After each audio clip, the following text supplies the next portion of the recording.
Jill, thank you so much. Thanks to everybody for spending some time together. I'm so excited to be together with you, Jill. I am so enthusiastic about your candidacy, and we need you in the White House. This is the bottom line, and I'm going to do whatever I can to help you get there, because we really need you there. And this has been actually a pretty tough week. On my campus at Columbia, we had the police really take over the campus. They knock students around. We heard today that one of them let off a shot inside as they were taking students, arresting students, taking them into custody. It was a terrible week, unforgivable. Unforgivable for a university president to call the NYPD twice for students just exercising their rights to speech and to protest, but more than that, for being on absolutely the right side of this issue, because they were protesting the mass slaughter that is taking place, that Israel is committing, I should say, in Gaza. And so it was a really unforgivable week. But Jill, the terrible nature of this was compounded by our political class in Washington, which is just egging on all of this brutal crackdown on voices calling for justice in this country. And it just goes from bad to worse. Bad is our president, President Biden, who, after everything, when he was asked, well, are you listening to the protesters? Is it changing your view? And we should understand, what is that view? That view is not just that we're watching a genocide. That view is American complicity in a genocide. We are providing the munitions, the arms. We're making it possible hour by hour, day to day. So when Biden was asked, well, is these protests changing your view? He had one word, no. And then he walked away from the podium. Many of you, no doubt, saw that. It turns my stomach, actually. First, the substance of it turns my stomach, because how can it be that a president of the United States doesn't listen to the call of justice across this country on now dozens and dozens, maybe hundreds of campuses, and when the students are right? The second thing is just how impervious Washington is to hearing decency right now, because the arrogance, president says no, and then he turns around and walks away from the podium. He doesn't have to defend anything, doesn't have to justify anything. This is the sheer arrogance. So that's the bad. The worst, I'm afraid, is Trump, because Trump said, well, the problem with that lady, referring to the president of Columbia University, that lady is, she wasn't tough enough. Because Trump just delights and glories, at least in the rhetoric, of bashing in heads. And it's perfectly possible that that's what he has in mind for lots of different people in this country coming up. So Jill, I'm here because you are the candidate of peace in this country, and we desperately need peace, because we are veering, whether it is the Democrats or the Republicans, we are not only in the midst of wars, but we are absolutely veering towards World War III right now. I watch it close up. It's terrifying. You know, because we've chased each other on Zooms and emails and phone calls in recent weeks. I'm on the road a lot, or in the air a lot, or seeing things from the perspective of other parts of the world. I'm talking to diplomats all over the world. I'm talking to heads of state all over the world. People are absolutely shocked, dismayed, and frightened by what is happening in this world, and by the absolute lack of any leadership from the United States for peace. And the U.S. more and more is standing alone against the whole world. And that's Biden, God forbid, Trump. It's basically the same thing in my view.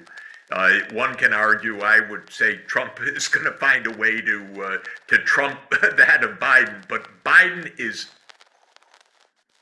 absolutely dangerous right now because we are drifting towards even larger wars everywhere.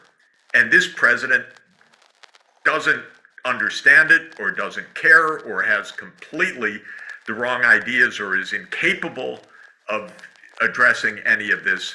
So what I'm seeing at the UN, what I'm seeing around the world, what I'm seeing in my discussions around the world is that we are in an extraordinarily dangerous time.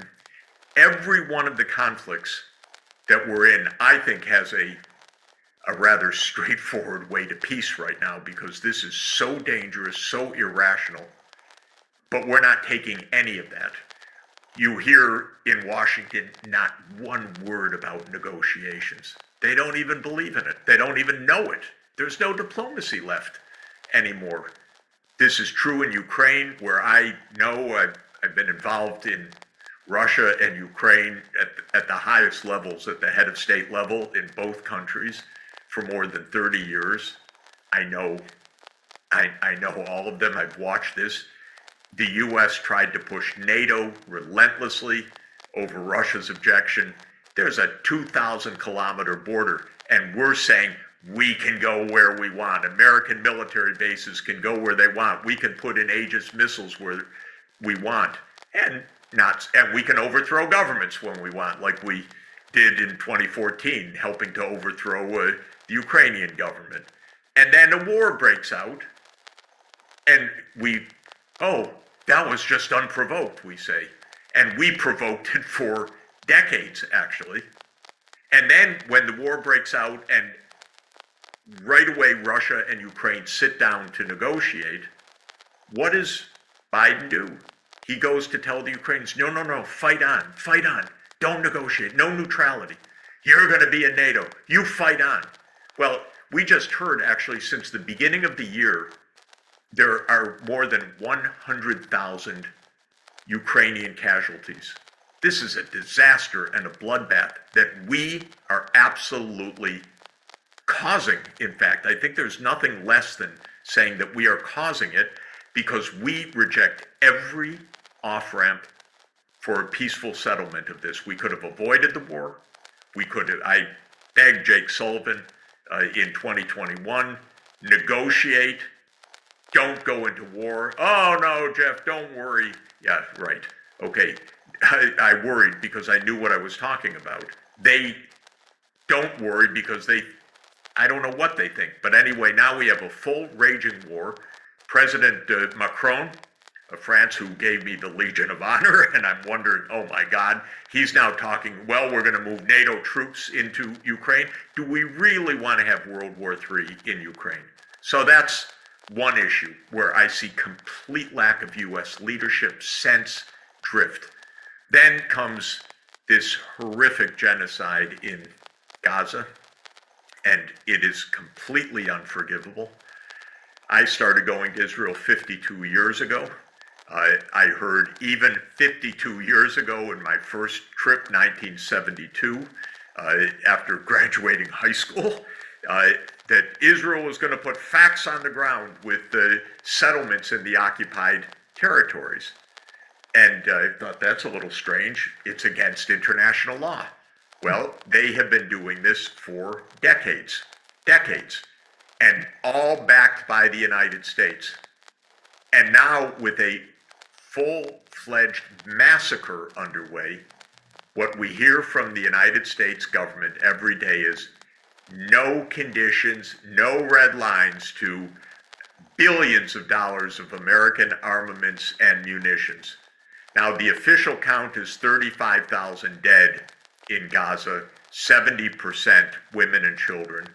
But I'm talking to a lot of people who are saying very knowledgeably there are thousands more dead under the rubble whose deaths have not yet been counted, and tens of thousands of people who are dying of hunger, of lack of access to fresh water, of the destruction of the hospitals, which has been a systematic part of Israel's criminal military action. Now, here's another point just to mention. I'm in touch with diplomats across the Arab world. I meet them regularly. I meet foreign ministers very frequently from the region. They are ready for peace on a just basis. So this is not that Israel's got its back to the wall and it's going to be destroyed. This is absolutely wrong. This is a situation that we could turn to peace in a day if the United States didn't continue to arm Israel and give Israel impunity to continue to commit this slaughter. Well, now on top of all of this, just to add to our cheer on a Friday night, the United States is preparing and stoking a conflict with China. This has to be the dumbest, most dangerous, most provocative set of measures I know. I go to China all the time. I have a lot of students who are now senior officials. I know the leadership. China does not want a war. China does not want to attack the United States. China does not want to have any trouble. Thank you. China would like to have economic development. We are surrounding China just like the NATO enlargement in Europe. We're surrounding China everywhere. We get in the Prime Minister of Japan, the Prime Minister of Korea, we President of the Philippines, Prime Minister of Australia, all to trash talk China, badmouth China, and bolster military forces around China's perimeter. We have troops on the ground right now in Taiwan in complete violation of the One China policy, which is the bedrock of our diplomacy with China, or is supposed to be. But Biden has no limits. And it's just completely ununderstandable to me how reckless this is. Oh, so I don't want to depress everyone on a Friday night because we're here to celebrate you, Jill, and your campaign. And this is why I give you my wholehearted support. We need you. We need you as president. We need you to be running the absolutely most successful, loud, aware campaign across this country, because you are the voice of peace for us. And you are leading the effort for peace at a time when we are in such danger of even further disaster right now. We have a president who has been part of the military-industrial complex his whole career, who has taken money from every big military contractor, who supported NATO enlargement at every step, who played his role in the 2014 coup that started the war in Ukraine, that has refused to negotiate, that is complicit in this genocide, that has actually intensified Trump's warmongering against China. That's our current White House, and then we know what's coming next, possibly. And so we need you. We need you to win this thing. That's the bottom line. That's why I'm here with your decency, your knowledge, your bravery, your leadership, all of the people that are supporting you, because I know that the people throughout the country that are on the line today are stalwarts for peace. As it says, people, planet, and peace as the core. I know that we can be heard. You can help us all to be heard. I know that the students across this country who are facing the police, the arrests, the brutality, the crackdowns are going to be flooding to you and the campaign. They need to. We want you. We're here for you. So thank you very much. And, I'll just send it right back at you, because we were so, you know, first going way back, I think it was in 2022 when we became aware of what a profound resource you were as the Ukraine war was unfolding. I think that's when I started following you on like a daily basis to understand what was happening in Ukraine and to have like a really good foundation for, um, for trying to avert this war that had no excuse from the get-go. And the more I learned about Ukraine and how it was an absolutely ginned up war, from starting really back in the Clinton administration when NATO began to expand eastward. Exactly. Yeah, really against the promises that had been made to Gorbachev at the time that Germany was reunited. This was just considered absolutely nuts when Clinton first started pushing it, and then I guess it just continued to roll forward, and it was just so crazy. And with the Maidan and the violence in 2014, in the revolution that then turned out to have been really also very much provoked. I don't know that it was entirely Yeah. at the A lot of rigging in it. I saw some of it close up, that rigging. Not everything, but enough to say, my God, what are we doing? We're jeopardizing a whole country this way. We're playing games. Yes, and that the phone call of Victoria Nuland, where she was plotting sort of who was going to be the beneficiary of the coup. It was just such a shocking and horrifying moment. It was like, here comes regime change number 70 or whatever it was, but in a really serious, kind of catastrophic place and time. When Russia's nuclear missiles were placed on the U.S. border, that is in Cuba, in the 1960s, the U.S. basically had the nuclear weapons in the air. We did not take this lightly for nuclear weapons to be on our border, so it's entirely understandable why Russia doesn't want nuclear compatible missiles on their border either. That's it. Yeah, and it was just such a So unnecessary, by the way. Absolutely nothing at stake for us to be pushing NATO up to that border when we know that the Russians have been saying for 30 years.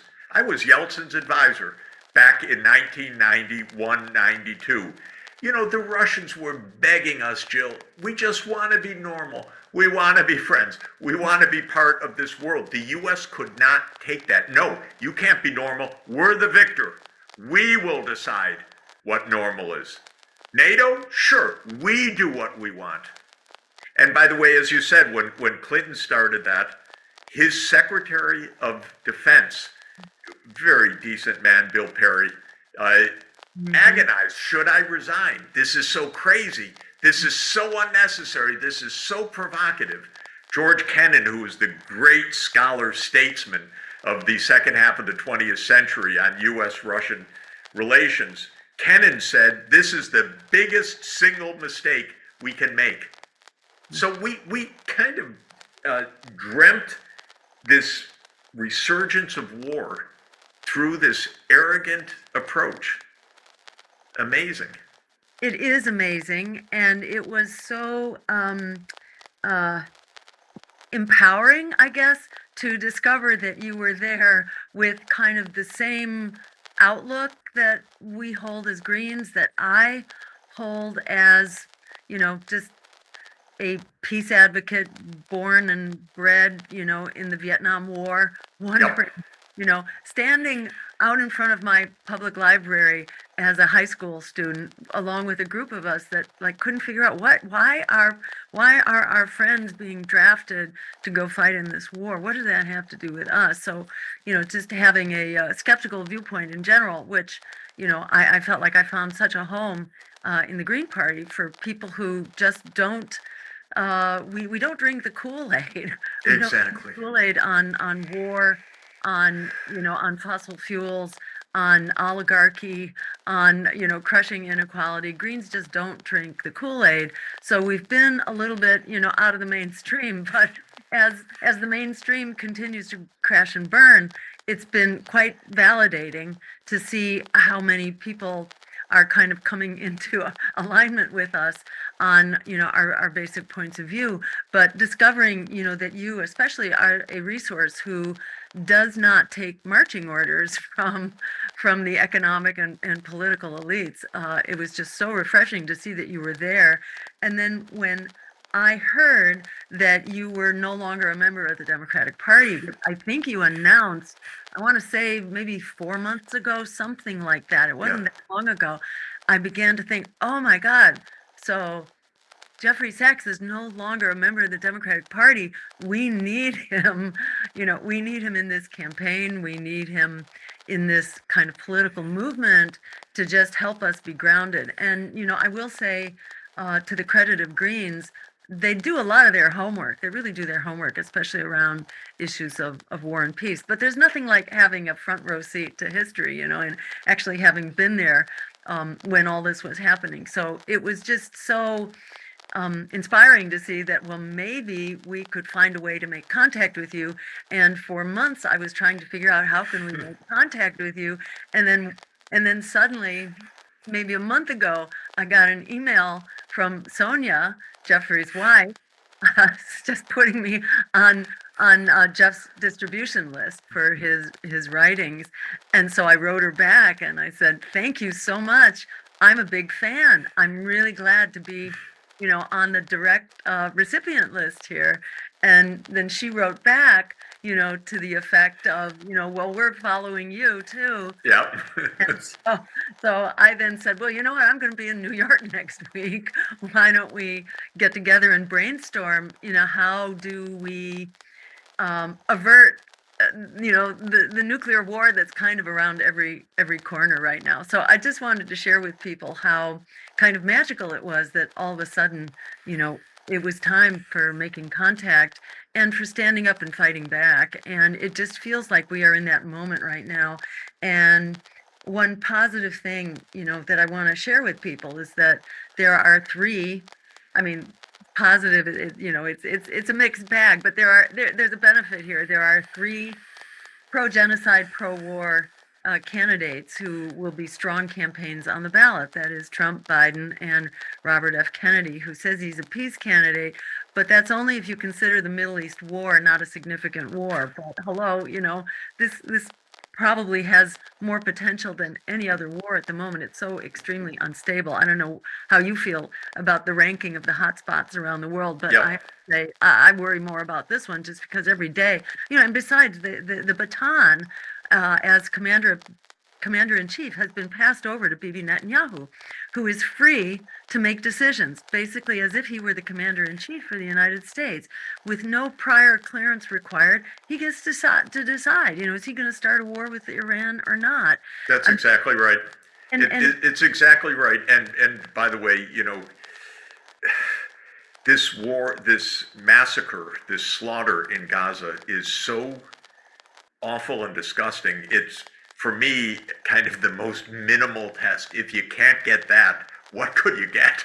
I couldn't imagine anyone being given responsibility for our world that can't understand that this is a mass slaughter, war crimes, violation of the 1948 Genocide Convention, you name it.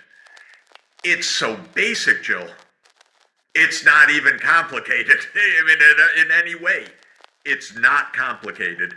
And when you have these three that profess not to get it, whoa, that's pretty bad. Because if you view it a little bit like a yes/no test, my God, you didn't pass the first square of this, So that's what I've said to all of them. There's no way we can support, no way we should support any candidate that is complicit or supporting this complicity in this genocidal action of Israel. It's got to stop. I should mention, by the way, that I'm engaged pretty much daily at the UN with a lot of the ambassadors, especially in the Middle East, but all over the world. There is such readiness for peace right now. Peace with Israel, peace with Palestine, but saying justice, stop the war, a state of Palestine that is the 194th member state of the United Nations. Come on. And so this is not some war that has to happen. This is a war that could stop immediately. And I watch it close up because I'm engaged in the UN diplomacy. You know, there was a vote last week for Palestine to become the 194th UN member state. They made the application in 2011. When you make an application to become a member, it goes to a standing committee, which is essentially the same membership as the UN Security Council.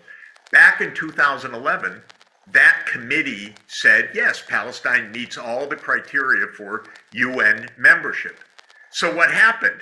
Of course, the US stopped it. The US didn't stop it for deep reasons. The US stopped it because it's always doing Israel's bidding in this.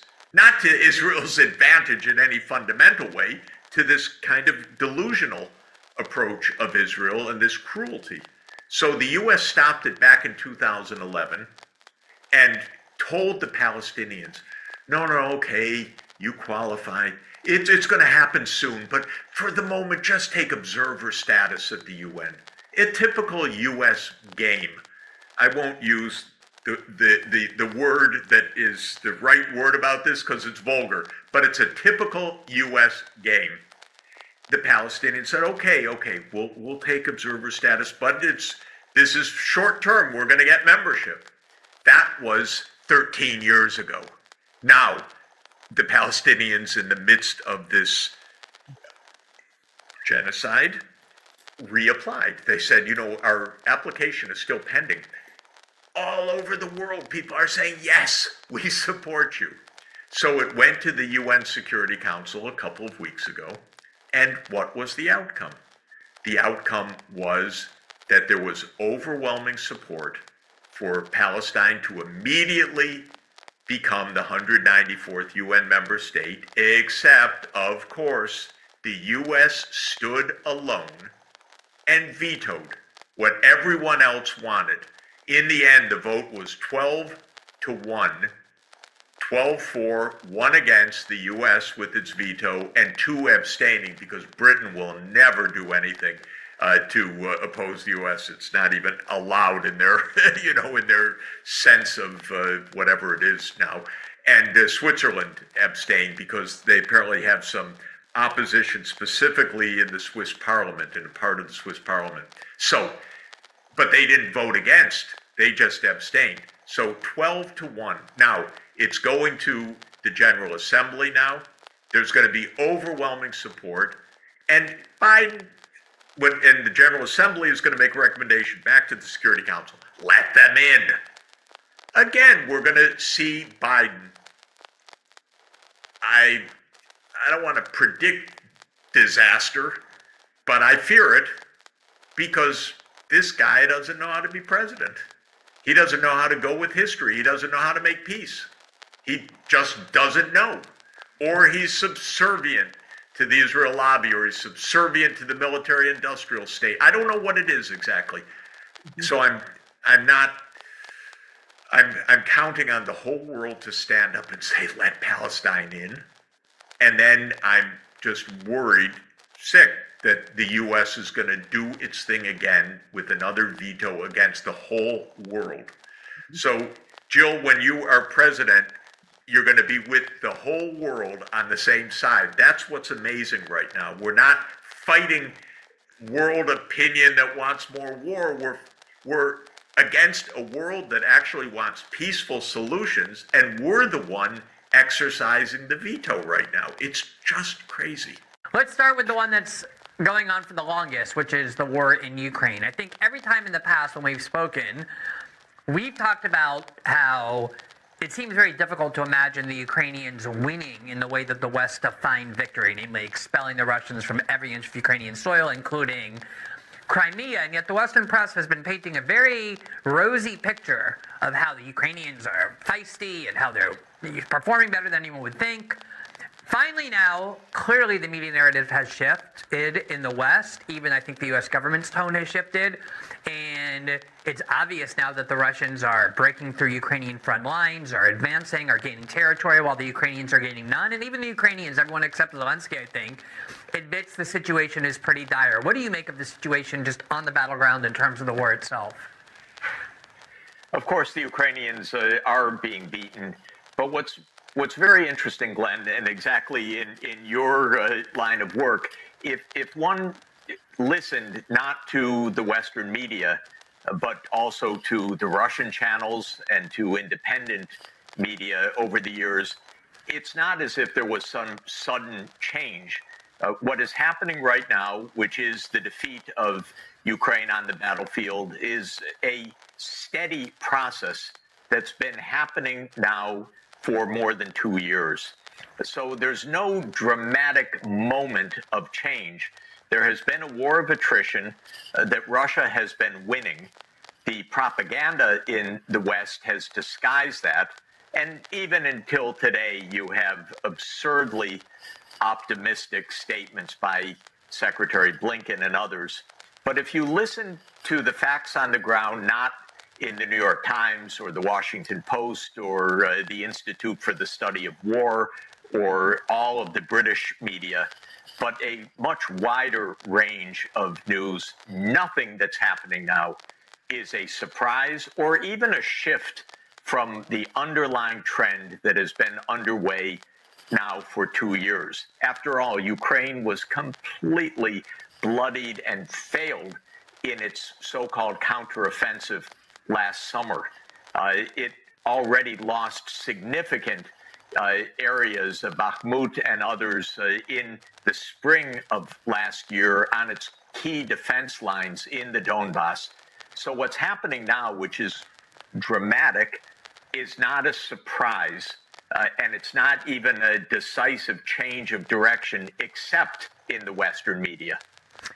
I think, as somebody who covers free speech and censorship and debates adjacent to it quite often, one of the most extreme things I've seen in, let's say, the last 5 years, maybe even the last decade along those lines, is that the EU, just a couple of months into this war, made it illegal to give a platform to any Russian state media, such as RT or Sputnik. So if you as an American adult or a European adult, more specifically, more accurately, wanted to hear what the Russian media was saying, wanted to hear what the Russian government's version of events was, not to believe it, but just to have the comparison, hearing both sides, it was basically a crime to platform them. And the platform that our show is on, which is Rumble, is actually banned in France as a result of their refusal to remove RT and Sputnik. And so this information bubble was deliberately cultivated, and I think did quite an effective job in propagandizing the citizenry, to the point probably a lot of people are shocked that Russia actually is doing so well. Now, one of the arguments that war proponents are making, because war proponents in the United States never admit error. There's never a moment where they say,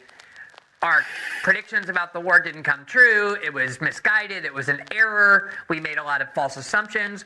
What they're now trying to say is, yes, Russia is winning, but the reason for that is that the Republicans held up the $60 billion package for so long in Congress, namely for about 3 months.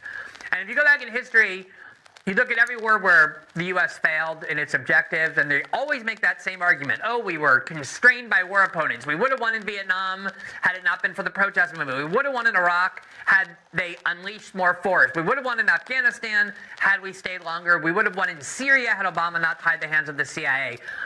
That's obviously what they're saying now. As you said, the evidence of Ukraine's failures predate by a long time the Republican impediment for a couple months or 3 months of the $60 billion package. But what do you make of that argument? What's your response to it? First, let me say a word about the European bubble, because I lived in Vienna for much of last year. I was completely shocked. Even when I was scheduled to give a public address or an interview, sometimes the venues would cancel because they didn't want to hear an independent, objective, scholarly assessment. They were afraid. That is too much pro-Russian. I'm pro-peace, by the way. I'm pro-truth. So it wasn't pro-Russian or not pro-Russian. It was pro-facts. But I saw the bubble in shocking ways all through Europe. I had the experience, Glenn, after Nord Stream blew up. The U.S. blew it up, if anyone is still curious about that fact. But when I said it on American television, I was canceled within literally 30 seconds and then subjected to a rant by the anchor for a few minutes. How dare he say these things? But then I was canceled in Europe the same way, in a very strange way, because I was an unpaid but formal advisor to the EU diplomatic corps, just as an academic expert. And when I said that, yes, the U.S. blew up Nord Stream, I was immediately, quote, fired. Again, there was nothing commercial in it, no funding, but I was taken off the list. They do not want to hear any of this. And this is absolutely amazing. So we have been living in this completely false narrative. It is absolutely not true that this delay in the armaments has to do with anything, by the way. Look at what our General Petraeus said last year about Ukraine's counteroffensive. It's interesting to go back and read how Ukraine's going to prove it's going to slash right through the Russian defenses and so forth. And all of this optimism and blather that we heard so many times in the U.S., and it was all completely wrong, completely.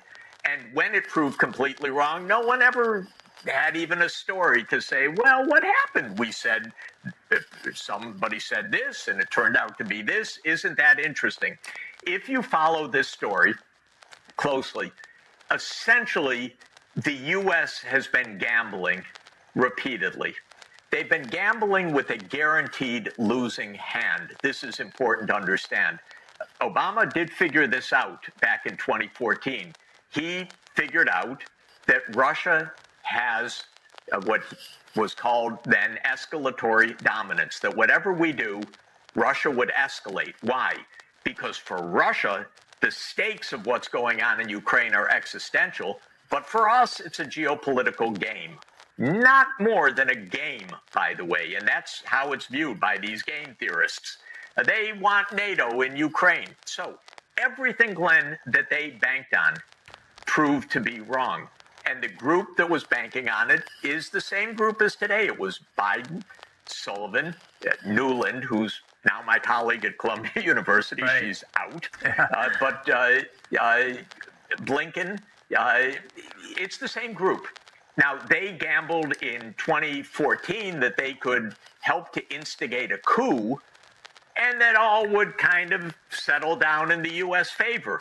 Gamble wrong, because Putin did what he said he would do. No way you guys are taking away our Sevastopol naval base just because you launch a coup. And so Russia took back Crimea with that referendum in 2014, in March 2014. Okay, that was the first gamble wrong. Second gamble, there was the outbreak of ethnic Russians who did not want to be under this coup-led government of the Ukrainian nationalists. And so this insurrection started in the Donbass. And Russia actually said very constructively, peace and autonomy for this region. That was the Minsk agreements. And not only were there agreements reached on how to end this post-coup conflict that our side didn't count on, but they were agreements that were backed by the UN Security Council and backed by Germany and France. U.S. gamble number two, blow off these agreements. privately agree with Ukraine. No need to do any of that. We had our experts here saying how decentralization in Ukraine would be a bad idea. Don't give autonomy to the region. Okay, failed again. Then, because the war continued, then Putin put on the table a security arrangement with the United States, a draft on December 15, 2021. I called the White House afterward. I think you and I have spoken about that. I told them, negotiate, avoid this war. Well, they gambled again. They felt, what's Putin going to do? It's all a bluff. We don't have to negotiate over NATO enlargement. Nah, nothing too much terrible is going to happen. That's what I heard. Wrong. Gambled again. Then in March 2022, just essentially 3 weeks after the launch of Russia's special military operation, we can't say the start of the war because that started in 2014, but the escalation of the war that started on February 24th, 2022, Ukraine said, okay, we'll be neutral. And under the auspices of Turkish mediators, they essentially initialed an agreement, very close. The U.S. stepped in and told Zelensky, you don't have to do this.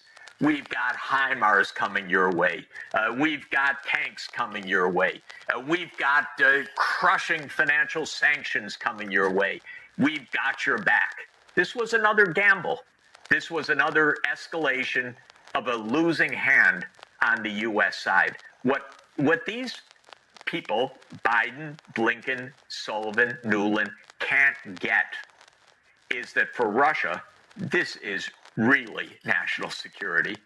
For these people, it's a game. It's a game of expanding NATO. NATO doesn't have to be in Ukraine for U.S. security. It's to be in Ukraine to, quote, weaken Russia or to surround Russia. But for Russia, Russia doesn't want the U.S. on their border. And so our side does absolutely not understand that they cannot get their way. All they can do is drive Ukraine into dust, into now 500,000 deaths of Ukrainians, and the number is soaring now, often 1,000 a day, 1,500 a day, because there's a bloodbath underway. But nothing is shocking except the stupidity of the U.S. policy, which has gambled and gambled and gambled. But I guess it's not their lives, it's not their money, it's Ukrainian lives, it's American people's money. So they don't care about this gambling, it seems. But nothing is a surprise, Glenn. Yeah, so we're talking about two different points, which was my fault because of my last question. I asked you about two different points. So I just want to break them down for a second. We're kind of talking about both the discourse around the war and the tolerance for dissent and debate, and then also what the U.S. policy has been. So let me just first focus on the question of the discourse. You know, I'm very aware that the U.S. government propagandizes in partnership with the corporate media, especially when it comes to foreign policy and war. Sometimes, though, it really is stunning to watch. As you said, for all the harsh critiques I had of President Obama's foreign policy and his continuation of the war on terror, it is true, and you can go back and read this, that he was attacked by members of both parties because he wasn't willing to send lethal arms to Ukraine. He didn't want to confront the Russians in Syria, saying it's not worth that kind of confrontation. And he gave an interview with Jeffrey Goldberg, the neoconservative editor-in-chief of The Atlantic, on his way out in 2016. It was a major interview on foreign policy called the Obama Foreign Policy Doctrine.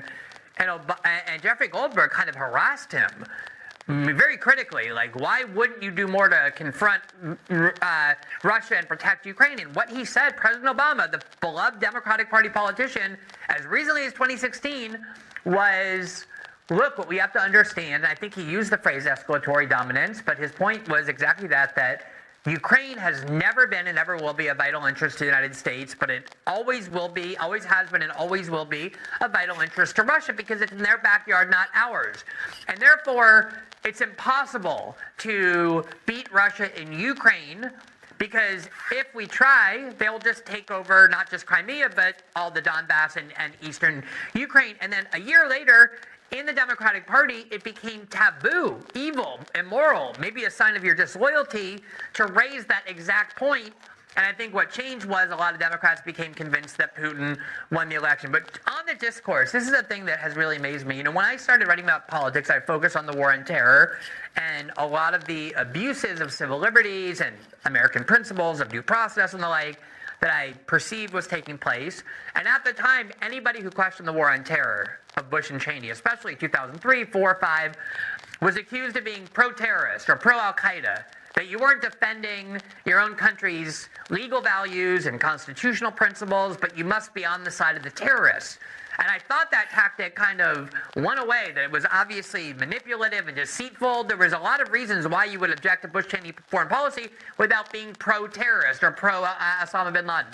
And yet here we are, throughout the last 2.5 years, anybody who tried to introduce these ideas that you've talking about, which weren't just valid, but I think have been entirely vindicated, wasn't just excluded from the discourse, wasn't just told that you were wrong, but anyone who stood up and said it, and I know this, you know this, I've been put on official list, as I believe you have been too, by the Ukrainian government. Yep. They would accuse you of being a Kremlin loyalist, kind of like a very McCarthyite discourse that you were secretly getting paid by, like the Kremlin, that you were loyal to Moscow over your own country.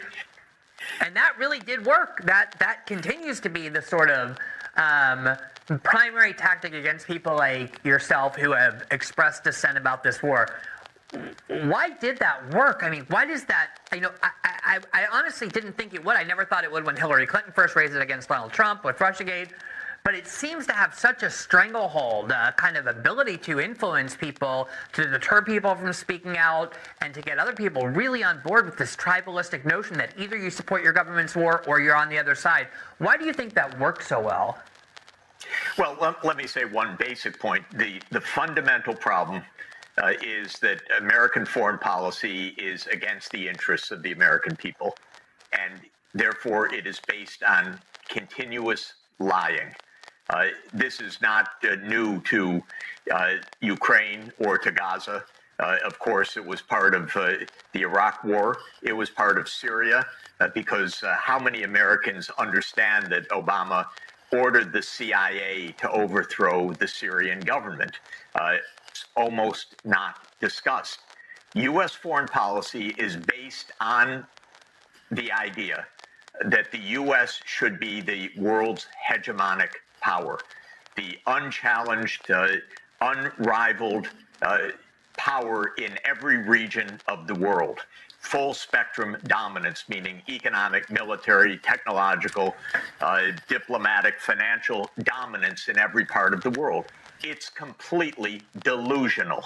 It's delusional. Well, maybe there was a brief period where after World War II, the U.S. stood dominant because the U.S. hadn't been destroyed militarily. Maybe there was a moment, and there was after the dissolution of the Soviet Union, when the U.S. in a way was unrivaled.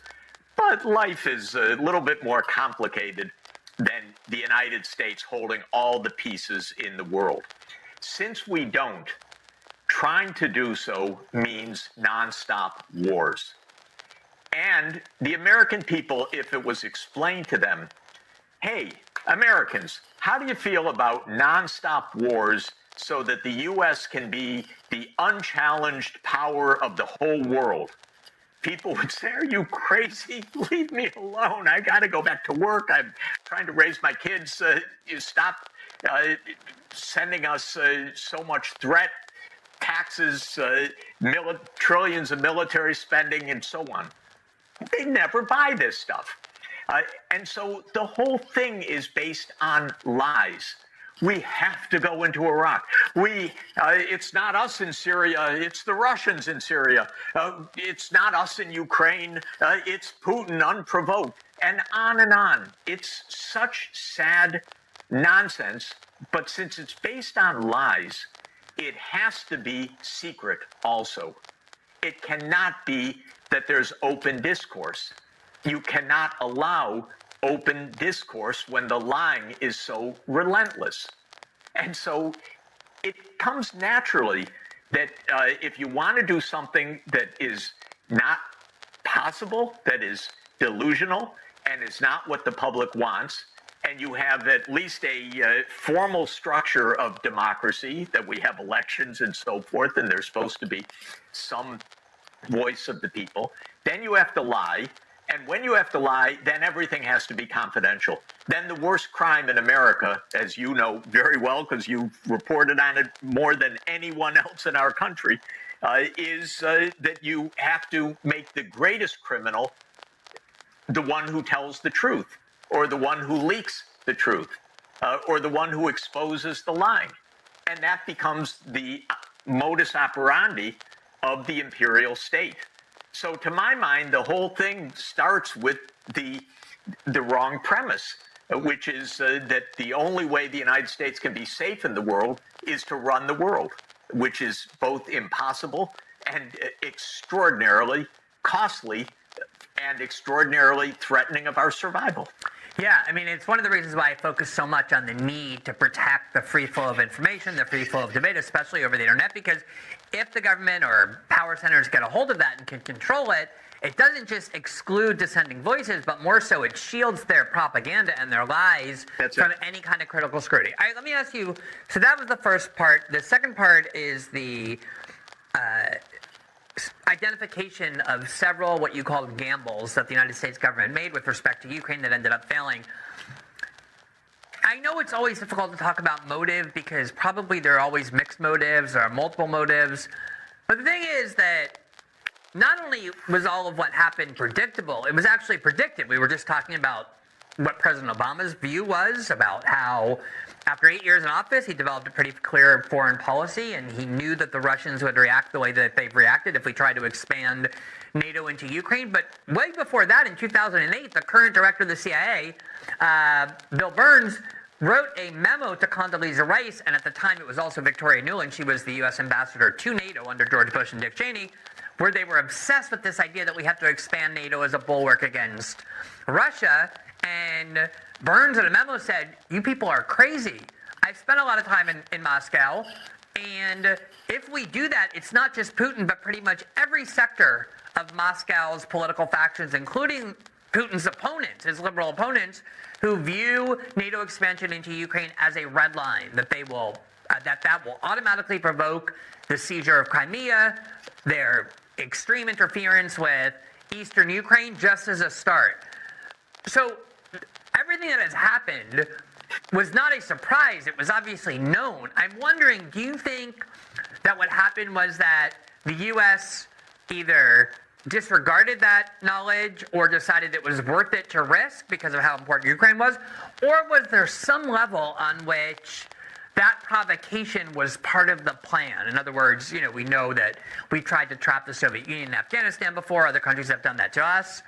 Was there some kind of sense of let's draw Russia into a war because that'll weaken them and keep them fighting in a way that will undermine their strength in other sectors?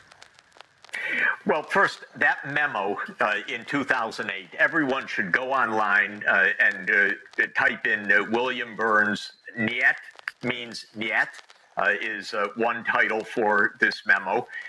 The reason, incidentally, that we know about it is that Julian Assange revealed it to us. Otherwise, we'd never know about it. Which is why he's in prison. Which is why he's in prison.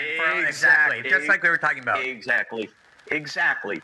And the memo is fascinating because it describes precisely why everything the U.S. is doing is wrong, why it's dangerous, why it could lead to war, why it's very unlikely to work. I find it fascinating for so many reasons. First, the clarity of the message. Burns is very smart. He was ambassador to Moscow. He is our finest diplomat. I wish he were Secretary of State rather than head of the CIA. But he said it very clearly. Second, it was ignored. So this is the second point. Third, we know about it only because of Julian Assange, which is another basic point, the one we've been speaking about.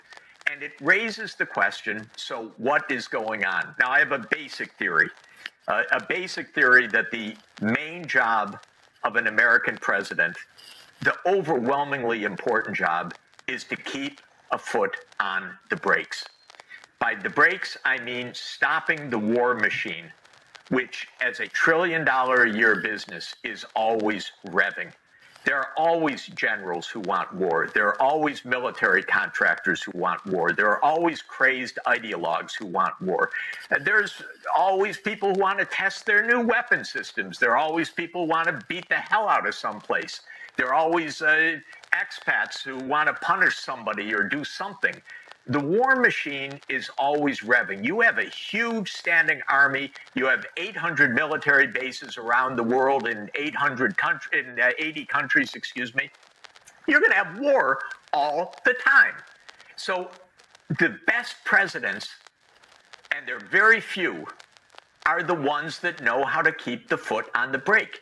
Because unlike a car that just idles and stays there, I know EVs are a little different, but you lift your foot off the brake, the car jumps forward. And this is why there are many motives of that. There's a lot of money in the war business. There are a lot of crazy people. There are a lot of generals whose life is war, after all, who don't care about diplomacy. They care about victory. Okay. Whatever it is, the president is supposed to stop this stuff. Now, Obama didn't stop a lot of it, by the way. Obama lifted his foot from the brakes in Syria. So we had this completely cockamamie idea. Hillary loved it and others. Why don't we overthrow Bashar al-Assad? What could go wrong? What idiots, honest to God. Sorry, it was obvious in 2011 that this was idiocy.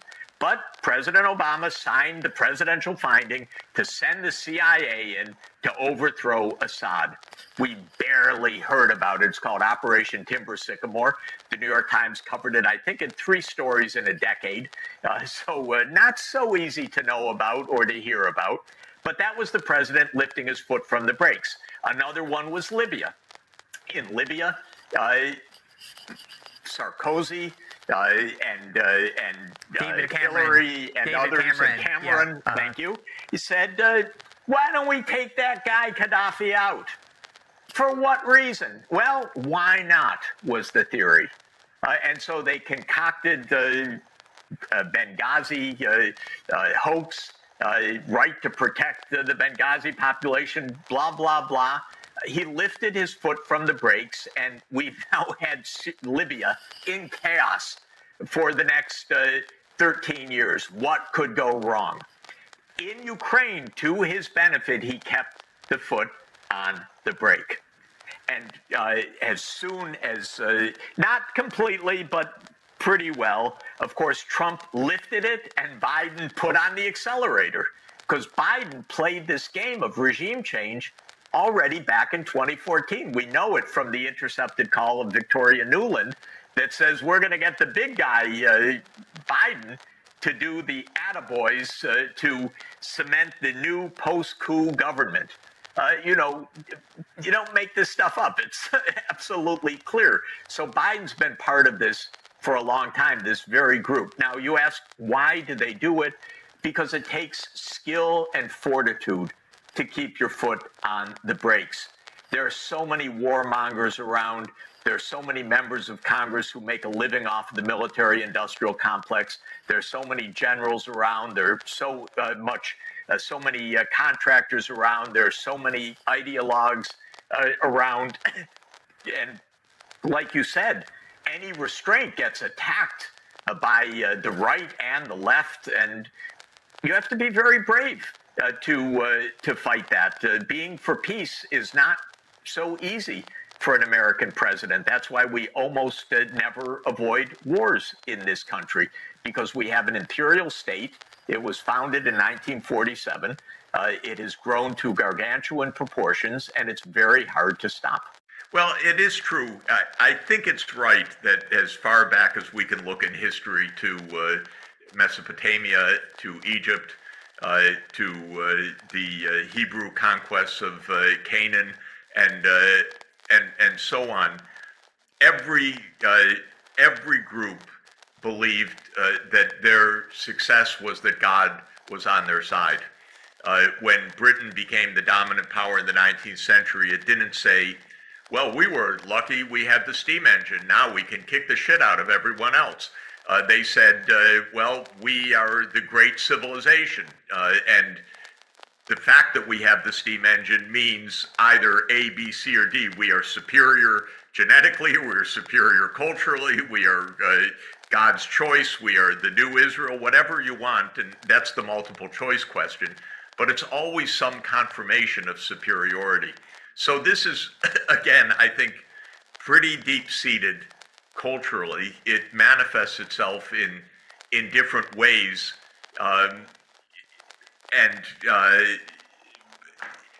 But why doesn't it self-correct?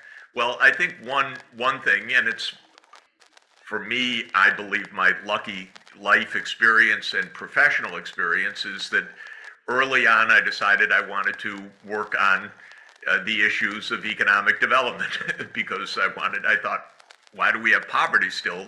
This is a wealthy world. And so I spent most of my time looking at the United States from the outside in. Most of my students have been foreign born, I would guess, if I added them up over the years. I have students in senior positions in governments all over the world. So for me, it would be pretty weird to be seeing things from a U.S. perspective. I know that when a senator or a congressman, and they really do prove your point about how hard it is to know whether they're idiots or whether because they're dumb on top of everything else in general. They're poorly educated, but they don't even know what they're talking about. They've never been to the places they're talking about. They haven't. It's just unbelievable to listen to them. But I don't think that it's just conniving. I think it's deeply rooted in this self-superiority and in the channels of information. And my main recommendation in life, period, is talk to someone else. Go abroad, go listen, make connections. And my main advice on geopolitics is talk to the other side. The biggest stupidity of our age is there's no one to talk to. Well, this is partly a lie, but it's partly a misunderstanding. I get a lot of hate mail, I would say, from Israel right now, because I'm speaking out that what Israel is doing is completely ruthless and genocidal. And how can you say that, Mr. Sachs? Don't you know they're all out to kill us? And I say, well, I was just in Egypt, and I was just in the Emirates, and I was recently in Saudi Arabia, and I was, and so forth, and they're not all out to kill you. Have you been to any of these places? No, I don't have to be in these places, because I know they're all out to kill us. So there's no human contact, and it seems that this is a pretty vital part of the story, actually. It's an old theory, Gordon Allport, in U.S. Race psychology, the contact theory. I think it's, he stated it seems a little simple in the first statement of it, but I think there's truth to it, which is if you don't know, if you don't have the personal experience, you don't know that you don't know. Right, absolutely. Thank you for that. Thank you for that answer. So that brings me to a related question that I have. We're gonna have to stop shortly because I have another call actually that started a few minutes ago. So I'll make this the final question.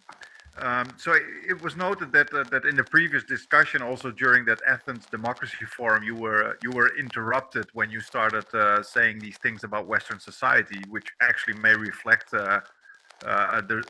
our society's reluctance to openly address these issues of race and white supremacy. So my question is, finally, why do you think that there is now a significant generational shift with younger, more diverse groups engaging more critically with these issues, particularly in the context of, for example, the protests for Gaza? Yeah, this is a very good question. Clearly, many things are at work. One of them is intellectual discourse has been opened up in the last 50 years because really the discourse and the history was written almost entirely by the victors, and that is by white Anglo-Saxon professors and so forth. And that stopped being true, thank goodness. There's a lot of history that is coming from people who have been victimized or enslaved or genocided. And this is, students read these things, so the students are well aware of things. The fact that students read these things is now being attacked by the Congress in the United States wholeheartedly. How dare you we have our idiotic columnists in the New York Times telling us what students should read and so forth. And so there's a backlash against this. How dare you teach these things? How dare you teach white hate, they call it. It's not white hate, it's trying to explain the history of all of this. But students are much, much more aware of these issues because there's now been, it actually is almost a century of history being written by those who experienced it the hard way. In the United States, the greatest breakthrough in history writing, unbelievable, was W.E.B. Du Bois and Black Reconstruction, because one African-American genius took on the entire academic establishment to rewrite American history, and he did it successfully because he was such a genius, and the history that was being told was such a lie. But we now have this with respect to Israel, for example. The story about Israel, has been rewritten by Israel's own historians, many of them chased out of the country afterwards, who are now, quote, in exile in a way, because they received such hate for exposing true history within the country. Second, obviously, is the student body itself is much more diverse. We have international student bodies, so this is invaluable. Invaluable for us, the faculty, and invaluable for the other students. And the third is the social media, which is you see things in front of your eyes, not screened by one national station or one broadcasting unit, or we used to have 3 in the United States. And this also shows, what idiots these people in Congress are in the United States. They decided, well, now we have to shut down TikTok. And it has nothing to do with China. They say it because they're also idiots that sometimes they even tell the truth. That students are seeing terrible things on TikTok in Gaza, so we have to close this down. So this is also part of what's happening. We have a much more open discourse, but the truth of the matter is it's not open enough, and we're edging towards World War III. And I don't know whether we're going to keep this under control, because in Europe and the United States, which are supposedly open societies, we have a completely, not completely, but almost completely closed mainstream media. It's absolutely alarming. And we have incredibly reckless politicians talking about nuclear war. Well, that's going to be a great way to put an end to our discussions, isn't it? This is really the biggest danger right now, which is that as this kind of white-dominated world comes to an end, this Western European, US-dominated world comes to an end in the right way, which is through the rise to power and dignity and sovereignty of all parts of the world. How desperate will the US be, or NATO, to hold its supposed illusory, delusional advantage? This is what we're in the midst of right now, this question. Yeah. Well, maybe we'll see a political version of the Planck principle, where science advances one funeral at a time. Maybe politics will do this. Well, let's not do it one war at a time. We can't afford Yeah. that. So we really need to make some breakthroughs, and I'm very proud of our students in helping that this year. What are your thoughts about the situation about U.S. policy at the moment? What I wrote in that article was not just about keeping peace, but keeping us away from the nuclear precipice. And I referred to what many people listening will know, the doomsday clock. The doomsday clock is the notional idea of measuring how close we are to nuclear annihilation. It was started by the Bulletin of Atomic Scientists in 1947 to alert the world that in the new atomic age, of course now we're in the thermonuclear age, we are capable of suicidal destruction of the planet in a way that wasn't true before 1945. And in 1947, these scientists and analysts of the global scene said we were 7 minutes till midnight, meaning that we were at the brink of nuclear war and nuclear annihilation. And of course, the idea was to keep us away from the brink.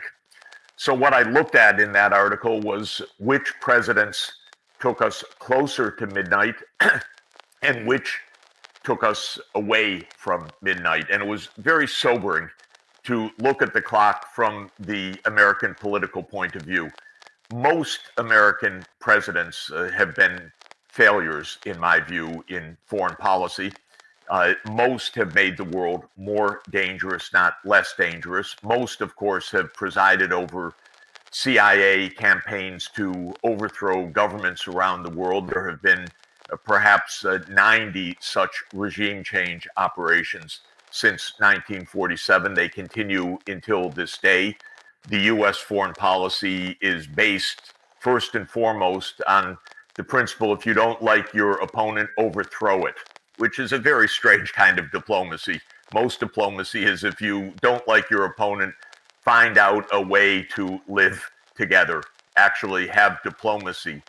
Even compromise, a word that's a completely dirty word in our lexicon. It became, quote, appeasement. It became one model, which is compromise means death. This is the psychology. So never compromise, never agree with an adversary, only defeat or overthrow an adversary. This is what most presidents have done. We have had a few skilled presidents, and Eisenhower was one of them, although it's a complicated record because he was a fiscal conservative. He didn't want to spend a lot of money, so he thought literally you get a lot of bang for the buck with nuclear weapons. So he was part of the arms race, but he also understood that there needed to be an agreement with the Soviet Union. President Kennedy saved the world after almost stumbling into nuclear annihilation in 1961 in the Bay of Pigs CIA operation to overthrow the Cuban government. And then in 1962, the disaster on both sides of the Cuban Missile Crisis when the Soviet Union put in offensive nuclear weapons into Cuba, and we came the closest we've ever come to nuclear annihilation. But then Kennedy and his counterpart, Nikita Khrushchev, were smart enough, human enough, decent enough, thoughtful enough, rational enough to pull us back from the brink and actually enter into what then became for years and even decades a nuclear arms control framework, starting with the Partial Nuclear Test Ban Treaty in 1963. Johnson put us closer to midnight again. Then Nixon, much reviled by me, by the way, in my youth, and by much of society, and of course forced to resign over Watergate, took us away from midnight through so-called détente in the early 1970s and his opening to China. And that was very clever. Jimmy Carter, who I liked as a president, contrary to much foreign policy, actually took us back towards midnight, to my chagrin, because we all learned decades after the fact and directly from the strategic author, the tactical author of this blunder, Zbigniew Brzezinski, was very proud of having assigned the CIA to run jihadists in Afghanistan, starting in 1979, with the idea of entrapping the Soviet Union in an Afghan invasion. So we created what became Al-Qaeda, what became the jihadist terrorism. This was a CIA op. Yes, it entrapped the Soviet Union in Afghanistan. It entrapped Afghanistan in what became more than 4 decades of U.S. completely created disaster. And it took the world back towards midnight. So Carter failed. The apogee of safety was Reagan and George Bush 1, because this was the end of the Cold War. We thought, didn't we? And this also, of course, was due to somebody who has a very mixed opinion. There's a very mixed opinion about him. I knew him. I actually worked for his economic team. I'm speaking of Mikhail Gorbachev. One thing I can tell you for certain is that Mikhail Gorbachev was a man of peace, which is absolutely remarkable. And unilaterally, he disbanded the Soviet military machine in Central and Eastern Europe, the so-called Warsaw Pact Alliance. And to their credit, both Reagan and Bush Sr. cooperated with Gorbachev relatively straightforwardly. And by the end of Bush Sr., we were 17 minutes from midnight. That means the farthest from nuclear war ever. But a funny thing happened on the way to peace, and that is the point of today, which is the U.S. could not take yes for an answer. We could not accept the idea of peaceful, mutually respectful, transparent cooperation with Russia. We just couldn't accept it. And by the way, what is fascinating looking back, it wasn't even about communism, which was the great bogeyman of the age. It was about Russia. Because as communism ended, as the Soviet Union ended, now we know, and this I think is the main point for our day, we know that as early as 1992, the goal, as expressed by then Defense Secretary Richard Cheney, who became perhaps the most influential single architect of American foreign policy for the next 20 years, was not only to end the Soviet threat or the communist threat, but to dismember Russia as well. Cheney's argument in 1992 was, well, the Soviet Union dissolved. Let's do the same with Russia. Russia can dissolve.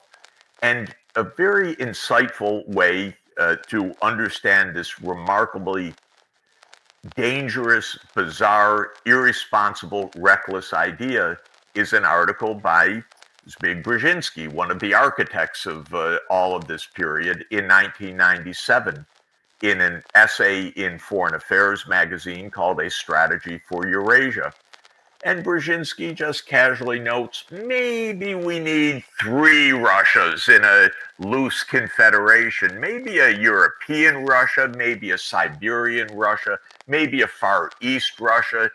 Together, yes, but in a loose confederation. The point of reading this is to think about the arrogance, the hubris of American foreign policy, that it's going to dismember Russia. And that, I believe, has been the more than 30-year campaign. Dismember, surround, regime change operation, you name it. But we've got Russia on the ropes. The Soviet Union went down because we defeated it, not because of Gorbachev, not because of peace, not because of making a cooperative offering, but because we are the unipolar power of the world.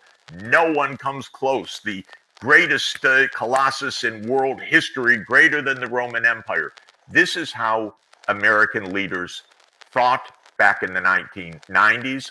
We have a president who lives today in the 1990s, Biden. This is his formation. It may be his current mental apparatus for all I know, but it is his phraseology till today, the indispensable country, the sole superpower, the country that the whole world turns to for leadership. And the idea was from the start, weaken, dismember, overthrow Russia. We are the sole superpower. So that's where NATO enlargement came in. That's where the U.S. support for jihadists around Russia's boundaries, whether in Chechnya or in the former Yugoslavia, came in, breaking apart Serbia in 1999 with the deliberate attempt to weaken a Russian ally, as well as to implant a NATO base in a, quote, new country, Kosovo. Oh, you're not supposed to change the map. The United States changed the map to have a NATO military base in Bondesteel and to break apart Serbia.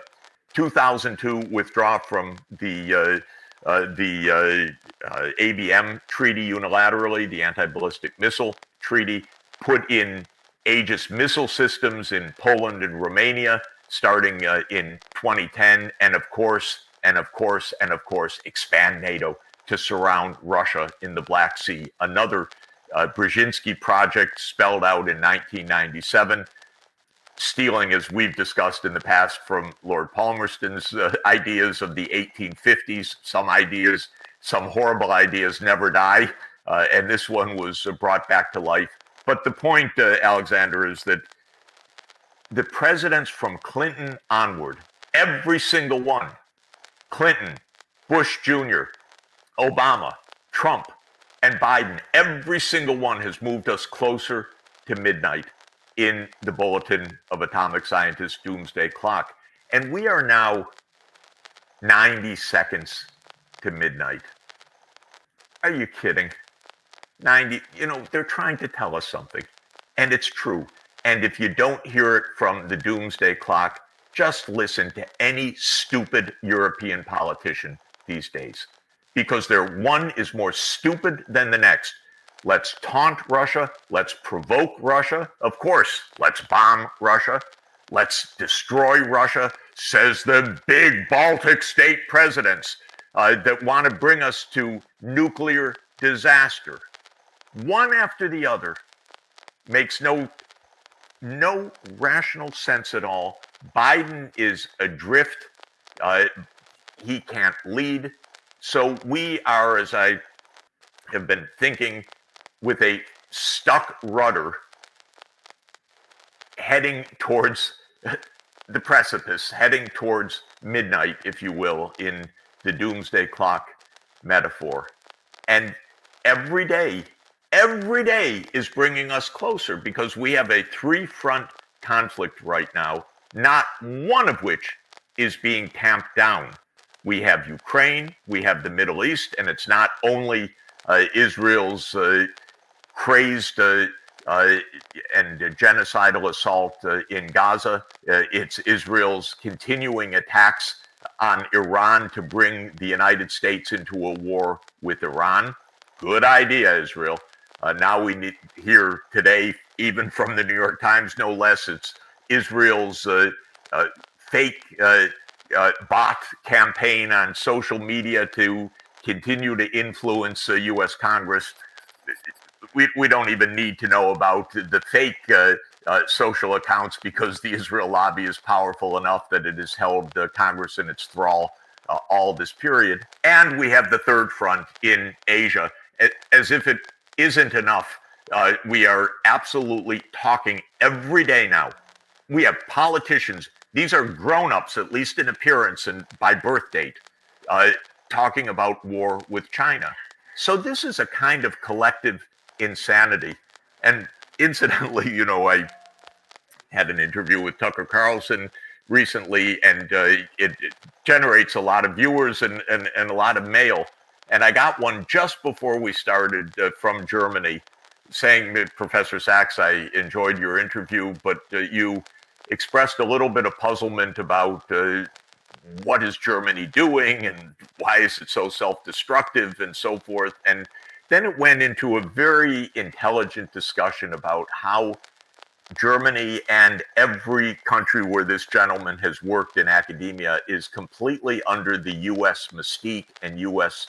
thrall and U.S. influence peddling and U.S. money and military industrial complex. So he says completely impossible in the continental European context to say anything in academia that is against the United States.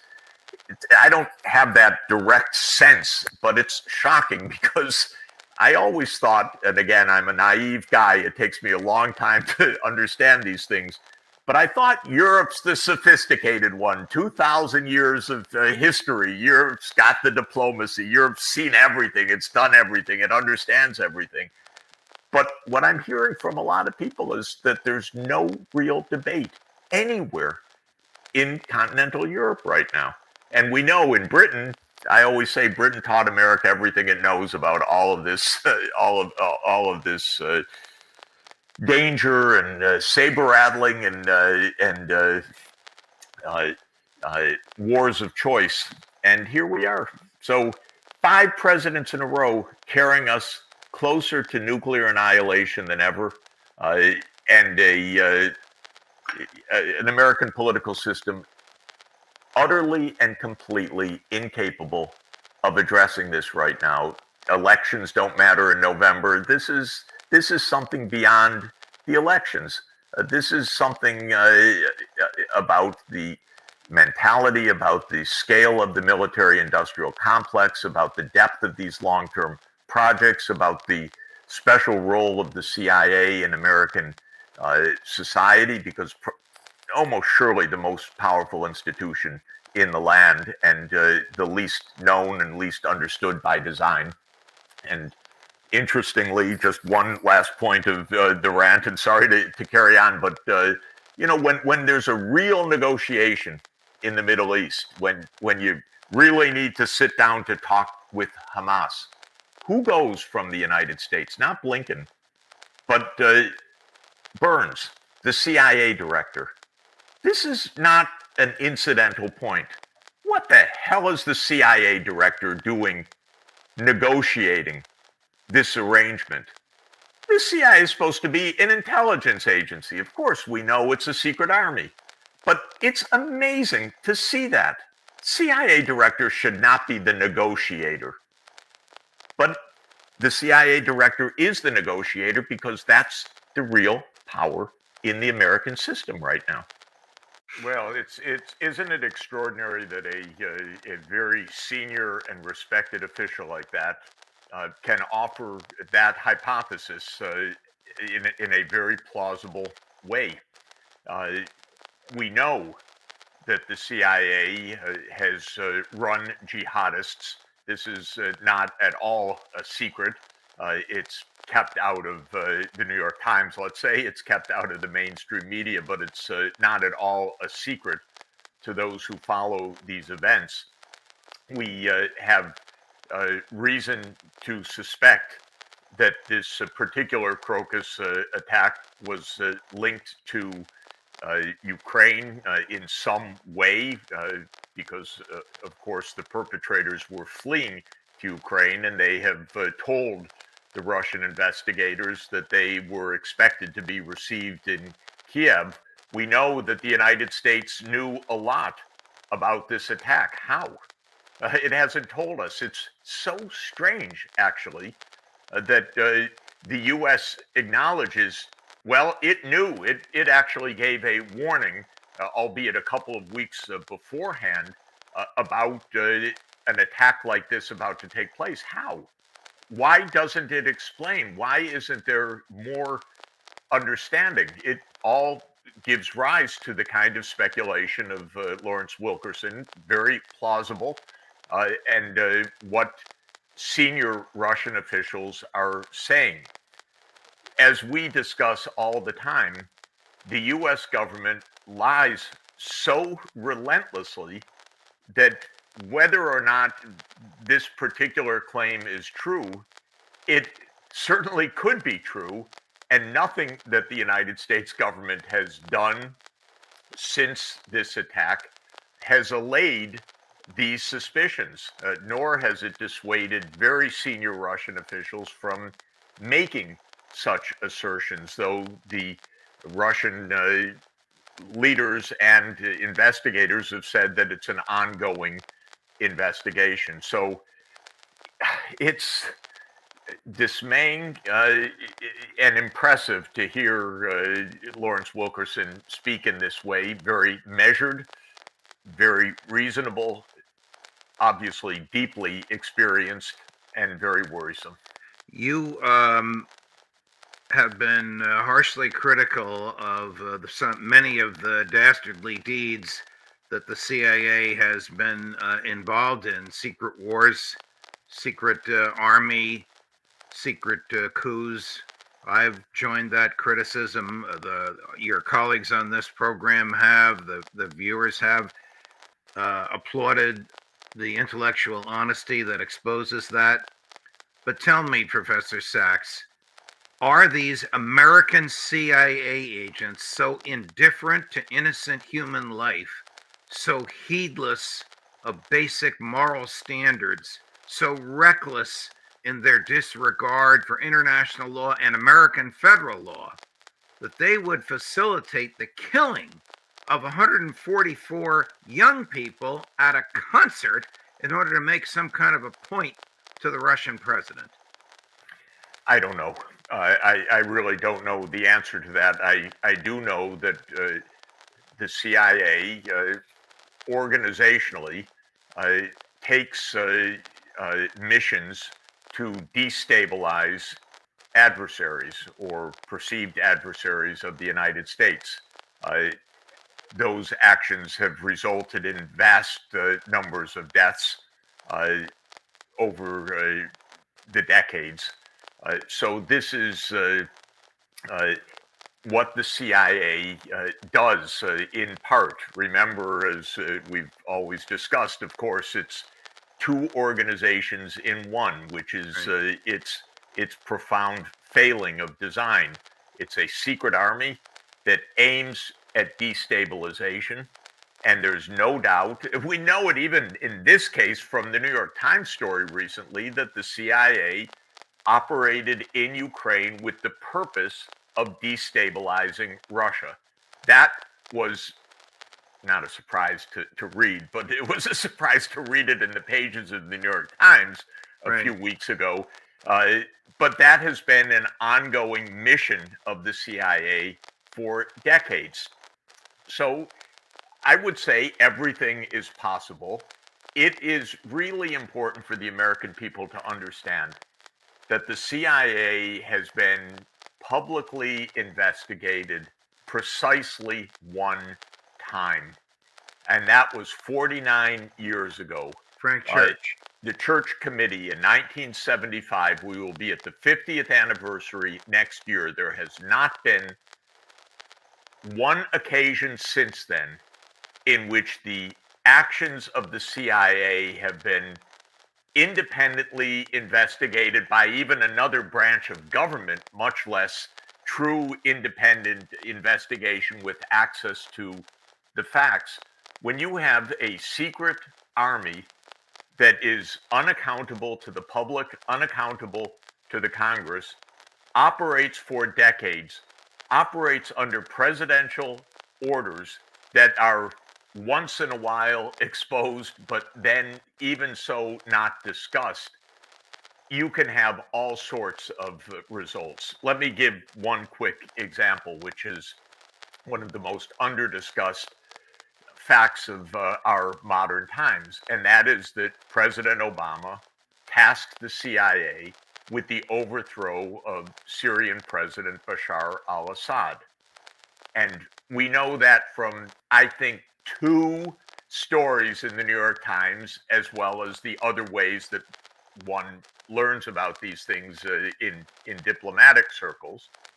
And this is almost completely undiscussed that basically Hillary Clinton, Barack Obama, and the CIA launched a war in Syria that has been going on now for more than a dozen years. What kind of review has there been of this? None. What kind of public debate has there been of this? None. How many lives have been lost? A lot more than in the Crocus Hall. So you ask, could the CIA do this? Of course the CIA could do this, and in the case of Syria, the implications have been hundreds of thousands of deaths. What kind of review do we have of this? None. And by the way, as bizarre as our public discussion is and so often infantile, our leaders point to Russia for intervening in Syria. But that was years after the United States CIA started that war and armed the jihadists, by the way, because that was one of the cases where we armed militant jihadists for the purpose of overthrowing a government. So, yes, of course it's possible. Do we know the facts? No, we don't know the facts. Are we going to be told the facts? No. But one thing I would like to put on the table is that at the 50th anniversary of the Church Committee, it's high time we have another investigation of what this organization has been doing for the last 50 years, because in my view, it has put all of our lives in peril repeatedly. Here, Professor. The Pope recently called you in from New York to ask your opinion on matters involving the sustainability of life on Earth and things planned at the UN in the fall. And of course, my hat is off to you. If Speaker Mike Johnson called you in and said, "Oh, Professor Sachs, we can't decide what to do with the $61 billion authorization for Ukraine that came over from the Senate a few months ago," what would you tell him? I would tell him, Speaker, please understand the current situation, that more money for Ukraine means more destruction of Ukraine. The longer this Biden war on Ukraine continues, because it is a war and it is on Ukraine, it's destroying Ukraine. The longer that this continues, the worse the outcome for Ukraine. What Ukraine needs is not $61 billion of American taxpayer money down the drain. What Ukraine needs is a phone call from President Biden to President Putin to say, you know, it's time we sit down and end this thing. And the reason I say that is that this is a war that was provoked by the United States and by Obama and Biden and Clinton and others already 10 years ago, starting with an idea that is about 30 years old, that U.S. Military forces would take their positions in Ukraine on the Russian border through NATO. This was a reckless gamble that was propounded again almost 30 years ago. It was spelled out carefully by Zbigniew Brzezinski in 1997. The gambit was that if the U.S. and NATO would expand to Ukraine, this would end Russia's status as a great power, because it would surround Russia essentially in the Black Sea. Biden has been part of this. It was reckless. Every senior diplomat, including our current CIA director, then our U.S. ambassador to Russia in 2008, knew how reckless this was. European leaders said to me privately how reckless this idea was back in 2008. But this idea of expanding NATO to Ukraine is seen by Russia as an existential threat, and Russia will continue to fight against that, basically a proxy war against the United States, as long as the United States continues to push this. Now, many people have made this observation in the last 3 years. John Mearsheimer made it precisely back in 2014. George Kennan said that expanding NATO would be the worst mistake in the post-Cold War era, one that would be absolutely fateful and fatal. In fact, he wrote this back in 1997 in the New York Times. And until this moment, this remains the U.S. doctrine. It's unbelievable. Just last week, Blinken said again, NATO will expand to Ukraine. In other words, Ukraine will continue to be pummeled, continue to lose territory, continue to lose thousands, tens of thousands, hundreds of thousands of young men and women in Ukraine to this U.S. reckless, stupid, irresponsible gamble. So I would say to Speaker Johnson, you don't help Ukraine by sending $61 billion. You certainly don't help the American people and the U.S. taxpayer. You don't help sanity in U.S. politics. Why, I would ask him, would you want to bail out the failed politics of President Biden at this moment? Because this was a gambit of Biden and Obama and Hillary Clinton that goes back a decade. Why at this moment, Mr. Speaker, would you want to try to bail that out to somehow disguise this debacle till after November? It makes no sense politically, financially, militarily, strategically. It's certainly not in the help of Ukraine. What will help Ukraine is negotiations between the United States and Russia on a direct basis of responsibility to end the war, to end a war that was provoked by U.S. intentions to expand militarily to Russia's border and seen as an existential threat by Russia as a result.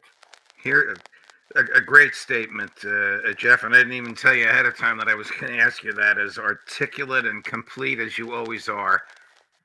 Just to raise your blood pressure a little bit, here's the statement that you referred to, made by a hand-wringing, as always, Secretary Blinken, with, I believe, the Ukrainian foreign minister standing next to him about Ukraine joining NATO. Ukraine will become a member of NATO. Our purpose at the summit is to help build a bridge to that membership. It's just crazy that they still embrace this view after all that's happened in the past 2 years. It is so incredibly irresponsible, the lack of diplomacy. Why President Biden and President Putin are not speaking. You know, President Biden spoke with President Xi Jinping last week, and that is a good thing. He needs to speak with President Putin as well. They need to find a resolution of this before Ukraine is completely destroyed, as it is being destroyed now every day. Of course, Russia is advancing across the front lines. On typical days, hundreds or more than 1,000 Ukrainians are dying because of Russia's vast superiority in artillery and complete superiority in air power and hypersonic missiles and the rest.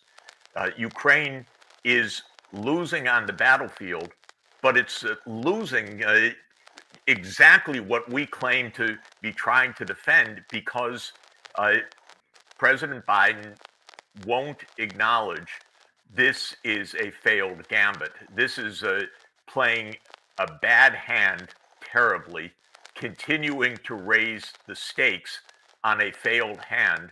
And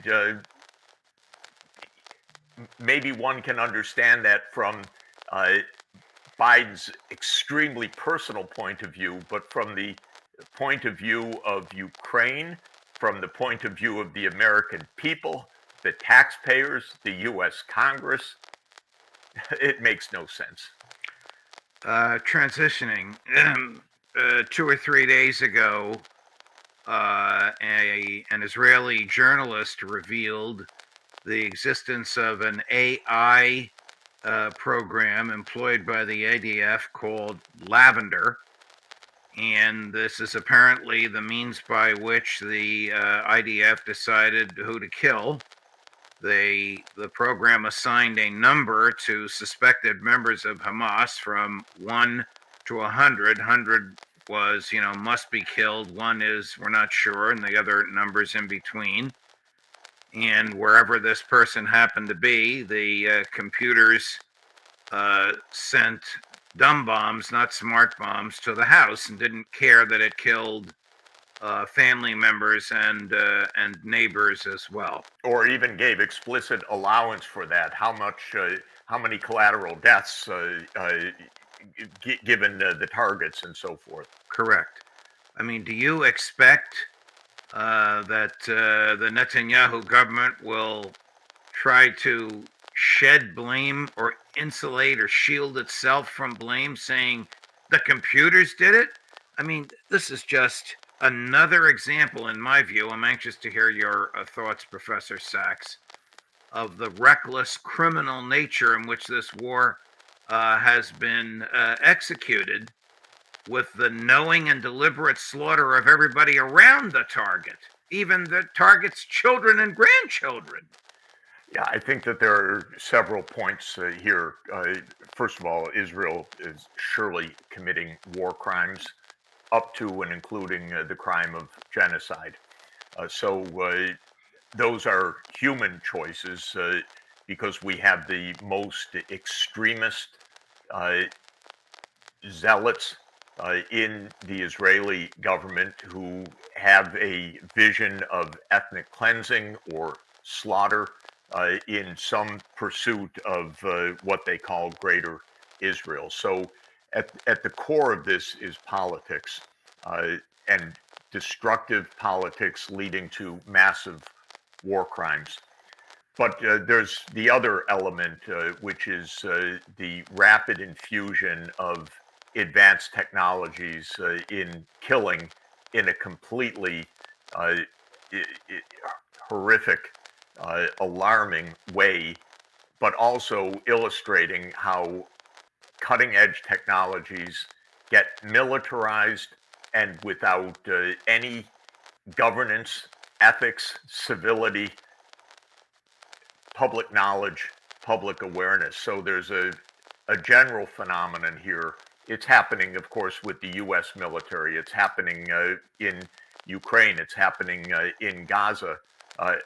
It's happening reportedly with the nuclear war gaming and even no doubt, well, I won't say no doubt, but most likely with the programming of nuclear weapons reactions and so forth.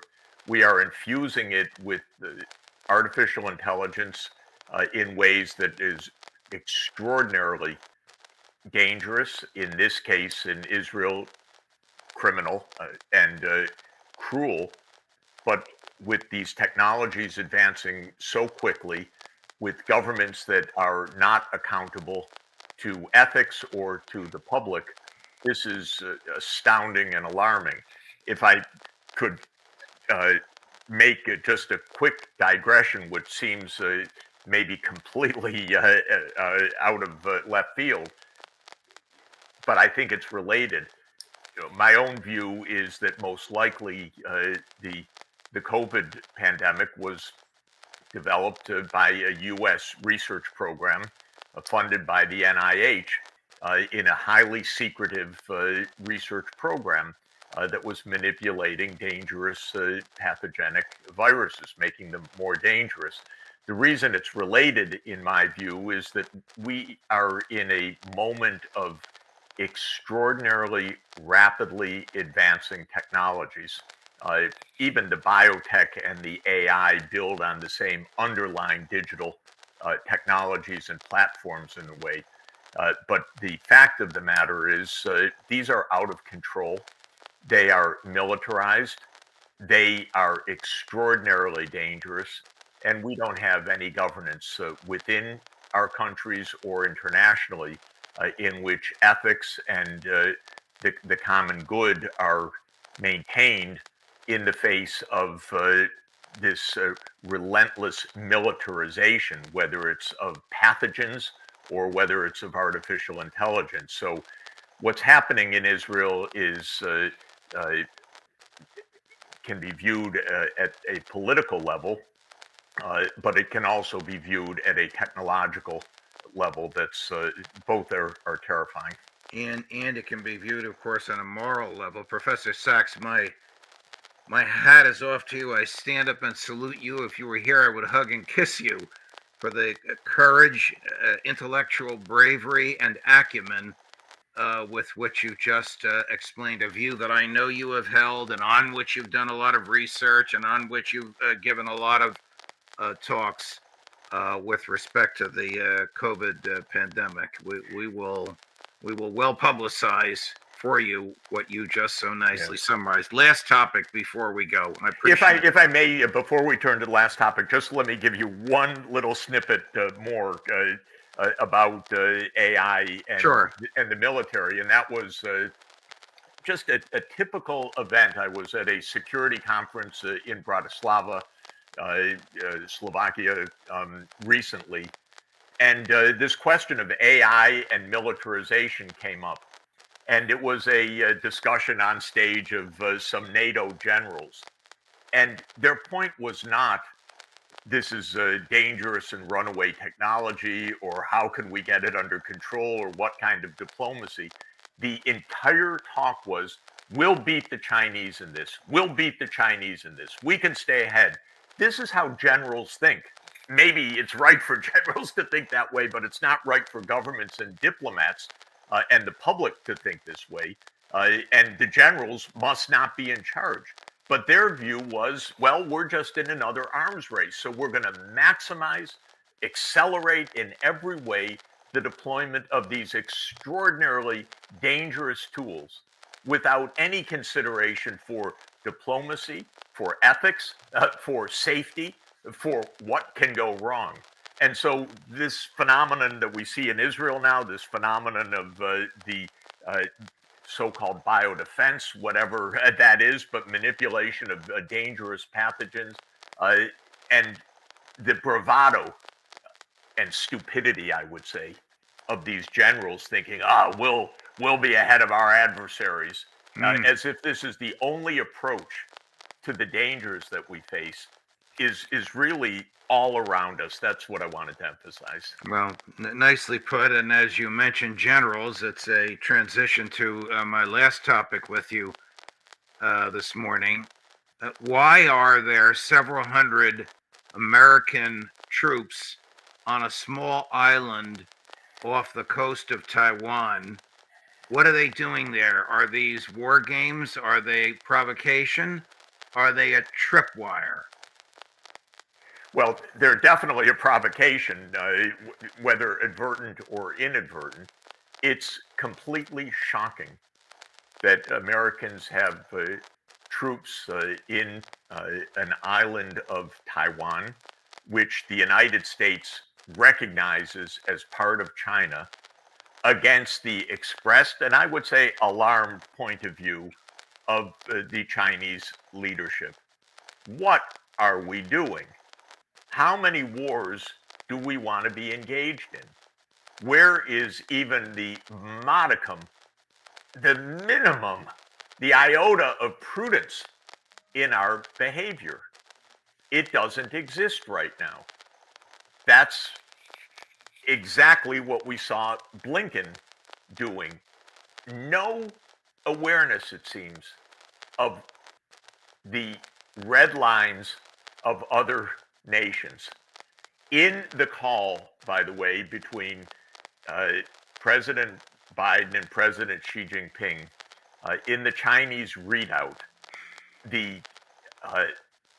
strongest language by far was the Chinese expression made during the call that Taiwan is the reddest of red lines.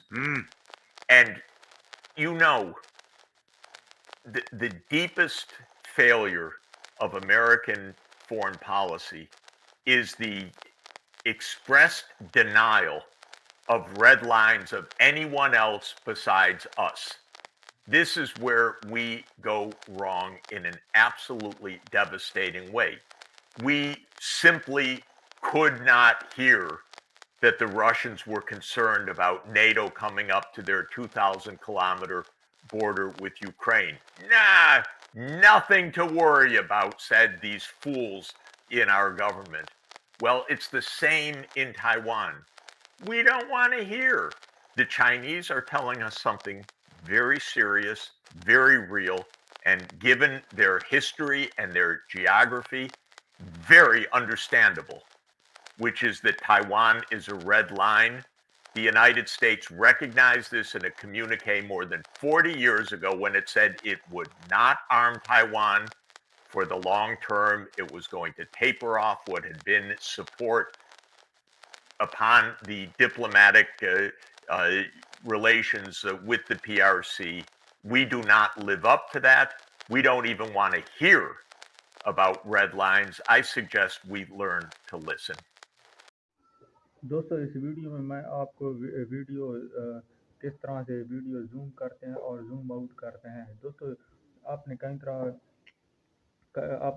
कई जगह देखा होगा जिसमें आपने video को zoom in और zoom out करके देखा होगा किसी की वीडियो में, तो वो बहुत ही आसान तरीका है। अगर आप इस वीडियो को पूरा देखेंगे तो आपको बहुत ही अच्छे तरीके से समझ आ जाएगी और आप बहुत ही अच्छे तरीके से किसी भी वीडियो को जूम आउट या जूम इन करना सीख जाओगे। इसके लिए आपको वीडियो पूरी देखनी पड़ेगी, तभी आपको समझ आएगी। और अगर वीडियो आपको अच्छी लगे तो आपने वीडियो को लाइक कर देना है और कमेंट में बताना है कि और इस टॉपिक से रिलेटेड आपको कौन सी वीडियो चाहिए। तो मैं आपको पूरी कोशिश करूँगा समझाने की वीडियो को किस तरह से जूम इन या जूम आउट किया जाता है। तो आपने इस वीडियो पर बने रहना है ताकि आपको वीडियो की पूरी समझ आ सके। चलते हैं वीडियो की तरफ। मैं आपको वीडियो जूम इन और जूम आउट करना सिखाऊंगा, तो आप अपने अच्छे तरीके से बने रहना है। और काइंड मास्टर मैं आपको इतने अच्छे तरीके से समझाऊंगा कि आपको कोई भी नहीं सिखा पाए। दोस्तों इसके लिए आपको मीडिया में जाना है, अपने फाइल सेलेक्ट करनी है जो आपको जिसमें आपको वो करना है, ये इस पर सेलेक्ट करना है। उसके बाद दोस्तों जो वीडियो आपको जूम इन या जूम आउट चाहिए करनी है वो वीडियो करनी है। जैसे कि दोस्तों मैं ये वीडियो करना चाहता हूँ, ये दोस्तों वीडियो मैंने ले ली। अब दोस्तों इस वीडियो को मैं जूम करना चाहता हूँ, तो मैं किस तरह से करूँगा। सबसे पहले आपको क्या करना है, इसी वीडियो को सिलेक्ट करना है। सिलेक्ट कर लिया, उसके बाद दोस्तों क्या करना है, उसके बाद आपको दोस्तों इस तरह से करना है, बीच वाले में लगाना है। दोस्तों इसमें ये दोस्तों आप गौर से देखते जाना है ताकि आपको इस पर दोस्तों आपने क्लिक करना है। क्लिक करने के बाद दोस्तों आपने अब क्या करना है, अब आपको जूम इन अगर करनी है दोस्तों, आपको कोई पार्ट करना है या जो भी करना है आपको जूम करने के लिए दोस्तों ऊपर वाले को लगाना होगा। जो भी आपको करना है, ये पार्ट कर ले लिया, उसके बाद आपने इधर कट लगा लेना है। अब जो ऐसा आपको चाहिए, सॉरी आपको कार्ड लगाना भी सिखा दे जो आपको ऐसा चाहिए। दोस्तों इसके लिए अगर आपको स्पेसिफिक हिस्सा चाहिए जिससे आपने वो लगाना है,